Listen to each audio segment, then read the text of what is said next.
বন্ধুরা আজকে এইটা রিপোর্টিং করব। দেখুন আপনারা কিভাবে রিপোর্টিং করি।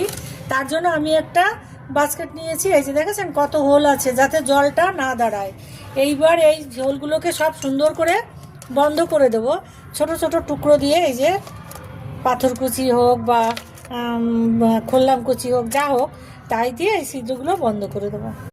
বন্ধুরা এই যে ছাদের মাটি শুকিয়ে রেখেছিলাম, টবের মাটি, সেই মাটি দিয়েই বসাবো। এতে কোনো সার টার কিছু দেয়নি, নর্মাল মাটি, একদম ঝুরঝুরে নতুন মাটি। এইটার ভেতরেই বসাবো। দেখুন আপনারা ওই যে খোল্লাম কুচি দিয়ে আটকে দিয়েছি। এইবার গাছের চারাগুলো তুলবো, একটা একটা করে বসিয়ে দেবো। বন্ধুরা এই যে একটা একটা করে চারা তুলবো আর বসাবো, কেননা এখন রোদ এসে যাচ্ছে, তো এখন যদি না বসাই না পরে আর বসাতে পারবো না। দেখুন খুবই সুন্দর আছে চারাগুলো একদম। এই যে দেখতে পাচ্ছেন, একটু হালকা করে মাটিটা ছাড়িয়ে দিয়ে এবার এইভাবে দিয়ে একটু গোড়ার পাতাগুলো ফেলে দিই, তা নাহলে আবার ওগুলোতে ডিস্টার্ব করবে। একটু ফেলে দিয়ে তারপরে বসিয়ে দিই।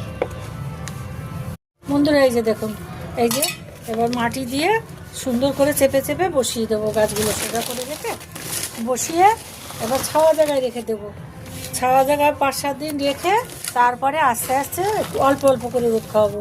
এই গাছে তো বেশি রোদও চলবে না, আবার বেশি জলও চলবে না, হালকা হালকা জল দিয়ে দিয়ে রাখবো। হয়ে গেছে এটা বসানো, এবার পরিমাণ মতন জল দিয়ে দেবো।